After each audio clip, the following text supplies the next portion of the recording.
2043. L'eau, devenue rare, est rationnée. L'agriculture mondiale s'est effondrée. Seule la classe moyenne et quelques riches peuvent encore jouir d'un repas par jour.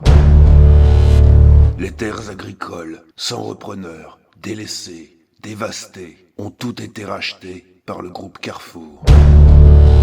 Carrefour, qui les cultive à l'aide de drones, de tracteurs autonomes, de nanorobots, de bio-ingénierie, de serres verticales, de méga-bassines, sans plus aucun humain. Dans ce monde, il ne reste plus qu'un seul salarié, et ce salarié, c'est collègue final. Bonjour les amis. Eh oui, le dernier salarié du monde, c'est moi. Aujourd'hui, il y a de l'intérim m'a envoyé distribuer de la pub dans les boîtes aux lettres. Dépêche-toi, dépêche-toi, dépêche-toi, dépêche-toi. Allez, venez, je vais vous montrer comment je fais. Vous écoutez bien, hein, parce que j'ai pas le temps de répéter. Tenez, on va se mettre là. Alors, pour commencer, on prend une pub, qu'on appelle la pliure parce qu'on la plie comme ça, et qu'on met les autres pubs dedans. Ça, c'est ce qu'on appelle le fusionnage.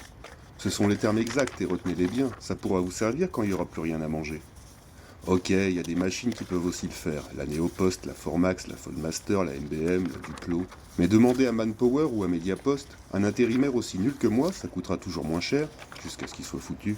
Avant, la distribution de pubs, c'était le boulot de nos aînés. On leur faisait faire ça histoire qu'ils complètent leurs minimums sociaux avant qu'ils meurent. Bon, bah maintenant ils sont morts. Ça va vite, hein. Ça, c'est la vitesse qu'on attend de vous quand vous êtes vraiment un intérimaire professionnel. Et voilà, c'est prêt. Il n'y a plus qu'à les distribuer dans les boîtes aux lettres. Dépêche-toi, dépêche-toi, dépêche-toi, dépêche-toi. Suivez-moi.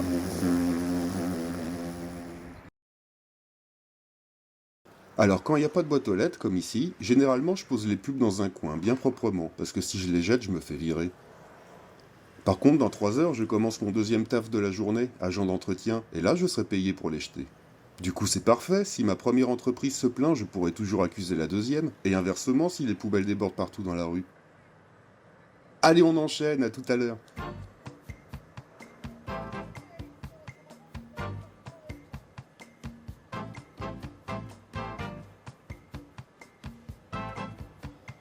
Oh, ces documents promotionnels ne vous sont pas destinés, monsieur, c'est du vol. Allez, dégage, sale pervers.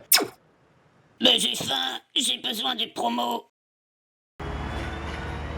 Bon, voilà, ça fait 3 heures que je marche, et toujours pas de boîte aux lettres. Putain, j'ai faim. Ça me rappelle en 2013, quand le Carrefour Kennedy à Rennes m'avait demandé de distribuer 40 000 flyers le port J'adore dans le quartier Rebeu, parce qu'ils vendaient pas assez de jambon. Évidemment, personne n'en voulait, tout le monde se foutait de moi, du coup je me suis chauffé avec pendant tout un hiver.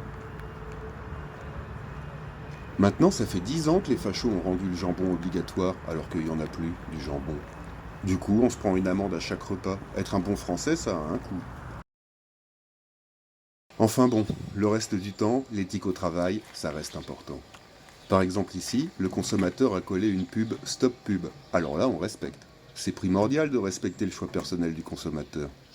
Cette pub, ça veut dire que c'est à moi de jeter les pubs à sa place. C'est un geste citoyen.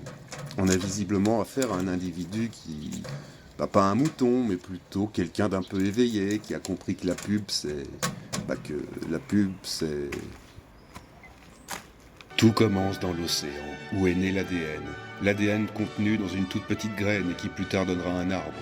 Alors on rase des cultures vivrières pour planter des forêts. Ça absorbe le CO2 et surtout ça permet bouturage, rangée de semis, bâchage, engrais, antibiotiques, pesticides, herbicides, élagage, puis tronçonneuse, camions, scieries, camions, papeterie, camions, bateaux, camions, imprimerie, encre chimique, camions, arrivés à l'usine de tri. Les publicités sont dépalettisées, insérées dans la machine de tri puis réparties sur le tapis roulant. Repalettisation, plasticage, dépalettisation, déplasticage. Le drone vient chercher mon petit tas et me l'amène, et là, je vois un stop pub. Mais comme j'ai un quota à respecter, alors je jette tout à la poubelle, et avec le vent ça s'envole, et tout finit dans les rivières et l'océan. Oui, les stop pubs, ça me complique la tâche, mais c'est important, ça leur donne bonne conscience, et la bonne conscience, c'est 99% du job, c'est la vraie plus-value. Le client préfère toujours la pub qu'il reçoit pas. Eh, c'est marrant ça. Regardez, c'est une pub pour moi. Je vous jure, regardez. Ah, c'est sympa, c'est vrai ça. C'est une gentille attention, quoi, je sais pas trop quoi dire. C'est un peu une sorte de reconnaissance quelque part. Excusez-moi si je suis un peu ému. Allez, je la jette quand même parce que j'embauche en tant qu'agent d'entretien dans moins d'1 heure, ça me fera un peu d'avance. Et maintenant, excusez-moi, mais il faut que j'urine partout, comme ça les résidents se plaindront de l'odeur et ça me fera des heures sup. Pervers! Mais j'ai faim. Et voilà, c'est fini les amis. J'espère que grâce à cette vidéo, vous avez découvert un peu mieux les métiers du futur. On se retrouve très vite pour un nouveau taf de merde. Abonnez-vous!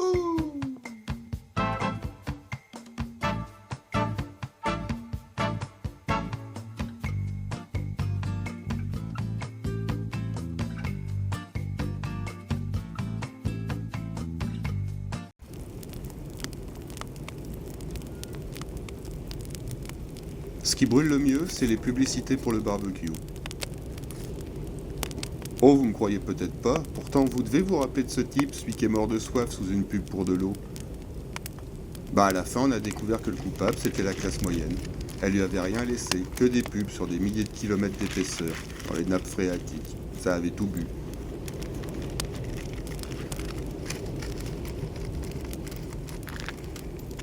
Finalement, c'est pas les musulmans qui ont détruit la France, c'est... Oh merde, les flics.